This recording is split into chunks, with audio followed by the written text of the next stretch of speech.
مگر ان کی نگاہیں مسلسل میرے چہرے کا طواف کر رہی تھی۔ پارٹی ختم ہوئی تو شیرازی صاحب میرے شوہر سے بے تکلفانہ بات چیت کرنے لگے۔ وہ ان کے ساتھ ساتھ ہی چلتے ہوئے ہوٹل سے باہر آ گئے۔ مجھے ان کی موجودگی ناگوار گزر رہی تھی۔ خیر، ہم لوگ گھر آ گئے۔ شبیر نے میرا شکریہ ادا کیا۔ میں نے پارٹی میں ان کا بھرپور ساتھ دیا۔ اسی خوشی میں شبیر نے مجھ سے وعدہ کیا کہ وہ جلد ہی گھر میں کسی ملازم کا بندوبست کریں گے۔ بس مجھے ان کے ساتھ ایسے ہی پارٹیوں میں جانا ہوگا اور ان کے افسران سے تعلقات بڑھانے ہوں گے۔ اگلے دن میں سو کر اٹھی تو 11 بج رہے تھے۔ شبیر خود ہی ناشتہ کر کے گھر سے نکل گئے تھے۔ 1 گھنٹے بعد میں فریش ہو کر بیٹھی تو دروازے پر دستک ہوئی۔ اس وقت میرے شوہر گھر پر نہیں ہوتے تھے، لہٰذا میں ان کے آنے کی توقع بھی نہیں کر رہی تھی، مگر دروازہ کھلا تو وہ شبیر ہی تھے۔ ان کے اس وقت آنے پر مجھے حیرت بھی ہوئی، مگر پھر ان کے پہلو میں کھڑا لڑکا دیکھا تو ان کے آنے کا مقصد سمجھ میں آ گیا۔ لڑکے کی عمر بامشکل 17-18 سال ہوگی۔ اس کا رنگ سفید اور سرخ تھا۔ شبیر نے خوش دلی سے میرا اس لڑکے سے تعارف کروایا۔ سائمہ، یہ ہے گلشیر، ماشاءاللہ بہت ہی ذمہ دار اور شریف بچہ ہے، ہر فن مولا ہے۔ اس نے کچھ عرصہ ہوٹل میں بھی کام کیا ہے۔ یہ گھر کے کاموں سے لے کر گاڑی ڈرائیو کرنا بھی جانتا ہے۔ شبیر نے گلشیر کا کاندھا تھپ تھپاتے ہوئے کہا تو اس کی نگاہیں اور جھک گئیں۔ مجھے اس کا یہ انداز بہت بھلا لگا۔ شبیر کہنے لگے کہ یہ پٹھان قوم سے تعلق رکھتا ہے۔ آج صبح میں گھر سے ناشتے کے بغیر نکل گیا تھا۔ میں نے سوچا کیوں نہ آج ڈھابے سے ہی کھانا کھا لوں۔ وہاں میری ملاقات گلشیر سے ہوئی، جو مجھ سے بہت خوش دلی سے ملا۔ مجھے اس کا یہ حسن اخلاق بہت پسند آیا اور زیادہ تنخواہ کی پیشکش کر کے میں اسے اپنے ساتھ لے آیا ہوں۔ یہ تمہاری ہر طرح سے مدد کرے گا اور تمہارا بہت خیال رکھے گا، ہے نا گلشیر؟ انہوں نے گلشیر کی طرف دیکھا تو وہ جی ہاں میں سر ہلانے لگا۔ خیر، میں بھی مطمئن تھی کہ نوکروں کی فوج سے جان چھٹی، ایک ہی ملازم گھر کے سارے کام کر دے گا تو آسانی ہوگی، مجھے بھی زیادہ کھپنا نہیں پڑے گا۔ گلشیر نے واقعی مجھے بہت آرام پہنچایا۔ وہ سارے کام عورتوں سے بھی زیادہ نفاست سے کرتا اور کوئی فالتو بات نہ کرتا۔ اب میں بہت پرسکون ہو گئی تھی۔ گلشیر سے مجھے ہمدردی سی ہو گئی تھی۔ وہ مجھے واقعی چھوٹے بھائیوں کی طرح لگتا۔ وہ بھی مجھے باجی کہتا تو احساس ہوتا کہ گلشیر کے دل میں میرے لیے کتنی عزت ہے۔ ایک دن میں صبح اٹھی تو گلشیر اپنے کمرے میں نہیں تھا۔ مجھے فکر ہوئی کہ نہ جانے کہاں چلا گیا ہے۔ باہر جا کر دیکھا تو لون میں بیٹھا رو رہا تھا۔ اس کے آنسو دیکھ کر میں سمجھ گئی کہ ضرور اسے کوئی نہ کوئی مجبوری پیش آئی ہوگی، ورنہ وہ اس طرح نہ روتا۔ وہ تو ہم وقت چاقو چوبند رہنے والا لڑکا تھا۔ خیر، میں گلشیر کے پاس گئی تو وہ شرمندہ ہو کر اپنے آنسو پونچھنے لگا، جیسے مجھے وہ اپنی پریشانی سے آگاہ نہیں کرنا چاہتا ہو۔ میں نے اسے لاکھ پوچھا مگر اس نے مجھے کوئی جواب نہ دیا۔ اس کی مالی پریشانی کا خیال کرتے ہوئے میں نے اسے کچھ پیسے تھما دیے، مگر اس نے لینے سے انکار کر دیا۔ اتنے میں شبیر کا فون آ گیا۔ ان کا کہنا تھا کہ آج ہمارے گھر کچھ مہمان آئیں گے، گلشیر سے تم کھانا بنوا لینا اور خود وہ لال والی ساڑی پہن کر تیار ہو جانا۔ تم بات چیت کرو گی تو مہمانوں کا دل لگا رہے گا۔ ان کے دوستوں کا سن کر ہی مجھے تو گھبراہٹ ہونے لگی۔ شہرازی صاحب کے سامنے ٹکنا میرے بس کی بات نہیں تھی۔ ان کی غلیظ نگاہیں اس دن بھی میرے ارد گرد گھوم رہی تھی، جسے میں نے شدت سے محسوس کیا تھا۔ خیر، میں شام کو شبیر کے کہنے کے مطابق تیار ہو گئی۔ تقریباً رات کے 8 بجے شبیر اپنے مہمانوں کو لے کر گھر آ گئے۔ پھر وہی ہوا جس کا مجھے ڈر تھا۔ شبیر کے ساتھ آنے والے مہمان کوئی اور نہیں بلکہ صرف شیرازی صاحب تھے، جنہیں دیکھ کر ہی میری تیوری پر بل پڑ جاتے تھے۔ میرا دل تو نہ چاہتا تھا کہ میں ان سے بات کروں، مگر مجبوراً مجھے ان سے گفتگو کرنا پڑی۔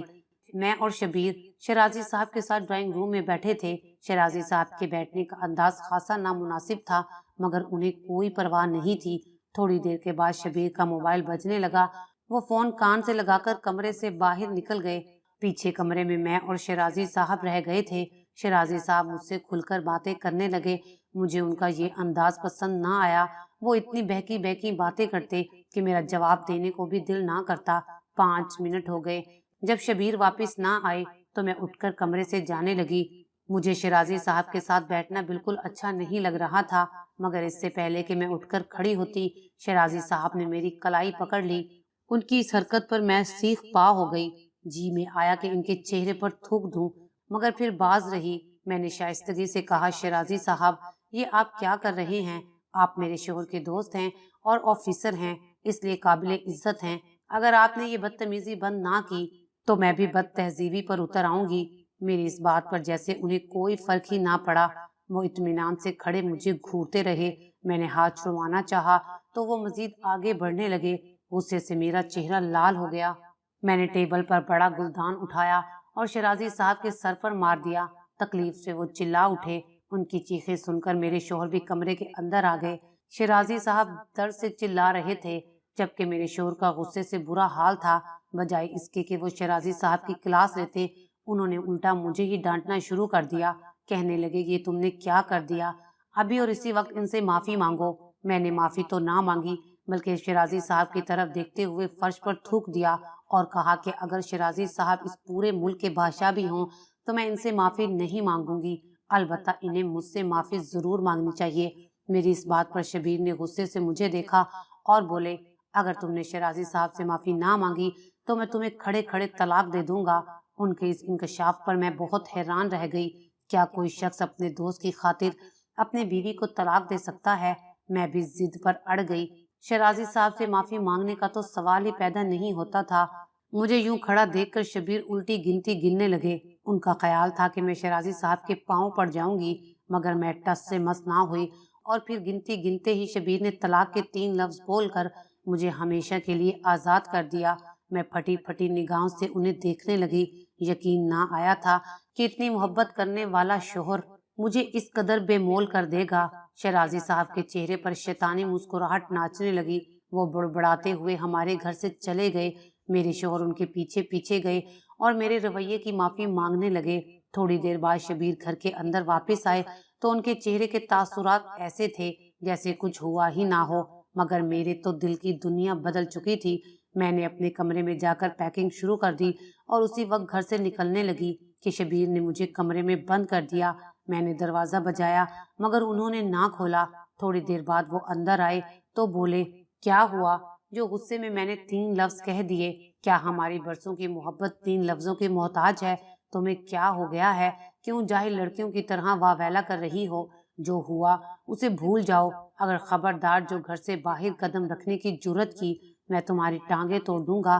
ویسے بھی دروازے پر تالا ہوگا، تمہیں باہر جانے کی ضرورت بھی نہیں اور اجازت بھی نہیں۔ جب تک میں نہ کہوں تم کہیں نہیں جاؤ گی اور تمہیں ہر صورت میرے افسر کو خوش کرنا ہوگا، ورنہ مجھ سے برا کوئی نہیں ہوگا۔ ان کی بات سن کر میرے پیروں تلے سے زمین نکل گئی۔ شبیر اس حد تک گر سکتے تھے میں نے کبھی سوچا بھی نہیں تھا۔ اس سارے ہنگامے کی خبر یقیناً گلشیر کو بھی ہو چکی تھی۔ کمرے میں پڑے گلدان کی کرسیاں اٹھانے کے لیے میں نے اسے ہی بلایا تھا۔ اب جبکہ شبیر نے مجھے قید کر دیا تھا تو میں گلشیر کے رحم و کرم پر تھی۔ میرے شوہر نے اسے سختی سے سمجھا دیا کہ مجھ سے کوئی بات نہ کرے۔ اگلے دن شبیر گھر سے چلے گئے۔ ان کی ہدایت کے مطابق گلشیر مجھے کھانا دینے آیا۔ میں اپنے ہی گھر میں قید تھی اور اپنے نوکر کے محتاج ہو گئی تھی۔ میں نے گلشیر کو اس کی ماں بہن کا واسطہ دیا۔ پٹھان آدمی تھا، غیرت کے نام پر ہی پگھل گیا۔ کہنے لگا باجی تم فکر نہ کرو، تمہاری عزت کی حفاظت اب میری ذمہ داری ہے، کوئی تمہیں کچھ نہیں کہہ سکے گا۔ تمہارا شوہر اللہ معاف کرے بہت گھٹیا آدمی ہے، ہمارے علاقے میں اول تو ایسا آدمی ہوتا نہیں، اگر کوئی سوچ بھی لے تو اس کی نسلیں ہی ختم کر دی جاتی ہیں۔ گلشیر کی جذباتی باتوں سے مجھے اندازہ ہوا کہ وہ اپنے وعدے پر قائم رہے گا۔